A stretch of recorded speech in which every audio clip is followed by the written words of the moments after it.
This is James 1:5. If any of you lack wisdom, let him ask of Yahweh, that giveth to all men liberally, and upbraideth not, and it shall be given him.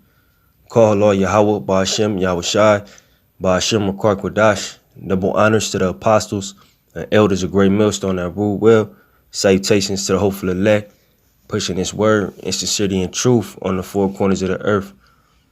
And I'm back, with another quick lesson. All right, speaking on, the wisdom that you, receive, from the Most High. All right, the knowledge, wisdom, and understanding of the scriptures. All right, that should really, be it as far as the knowledge and wisdom that you're trying to gain in the world. Because, brothers try to,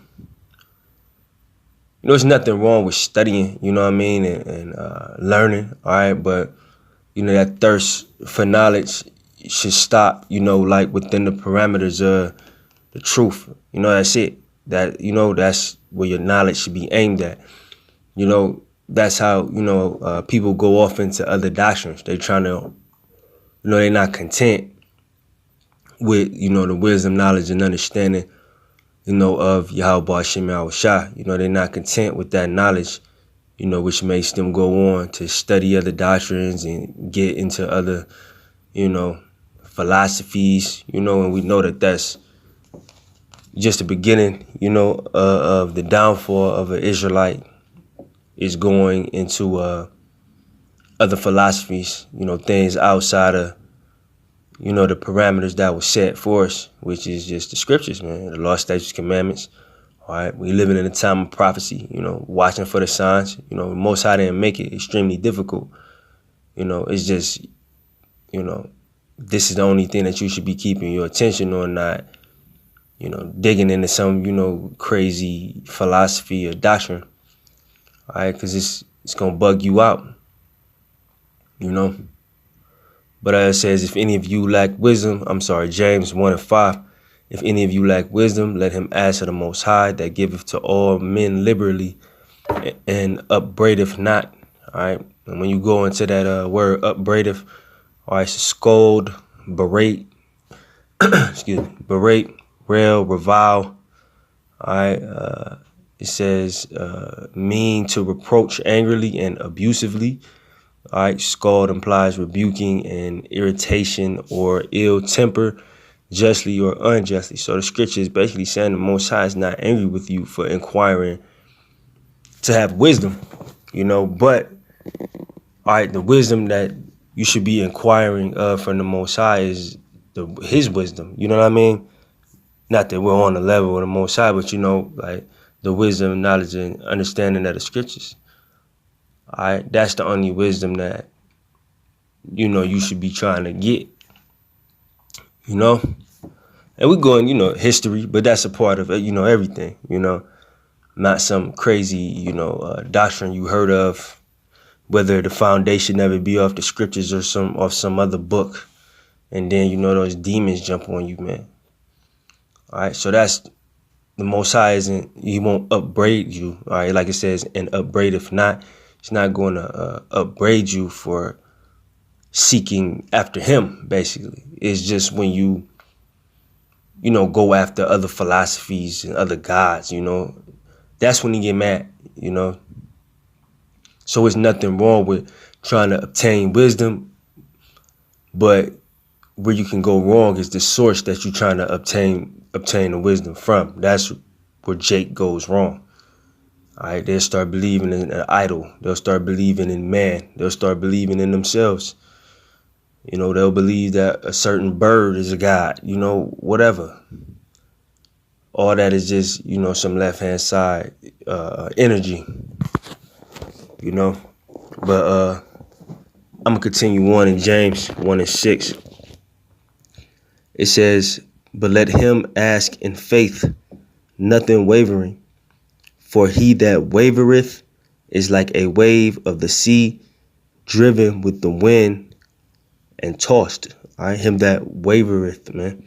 Meaning you going back and forth with it. 1 minute you in the truth, you believe in the truth, but you kind of believe this over here too. Or, this over here, fits your lifestyle. You know how that is, with Jake.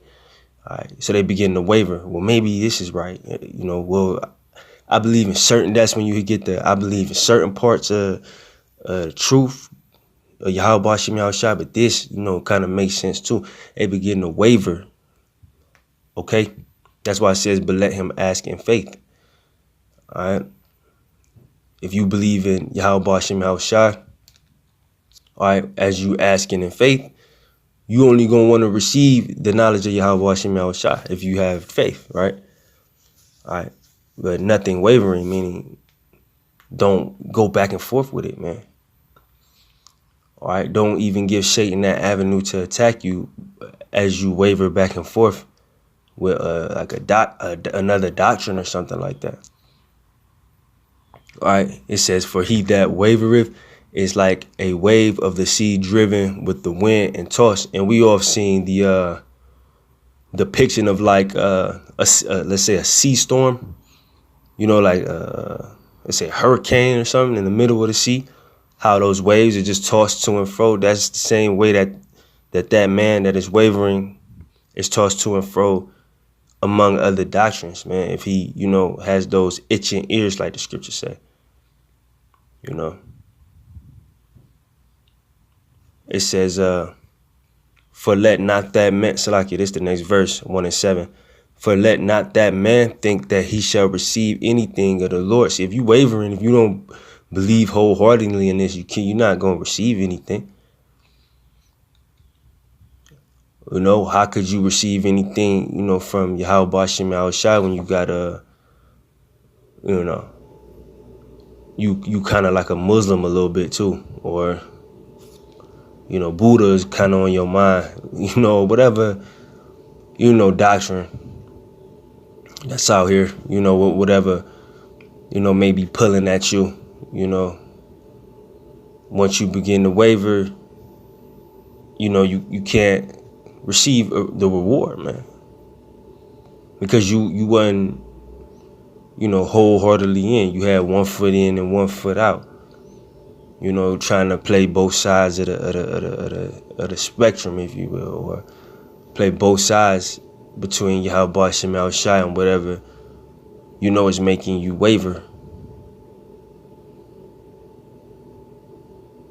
And, that's dangerous to start wavering, man, and start feeling like you're not wholeheartedly in this thing. Once you get that, you get disenchanted. You just don't want to do this no more. No, that's not a good place to be in. It's a scary place to be in. All right, because with that disenchantment, you're going to start thinking of excuses not to do what you're supposed to do.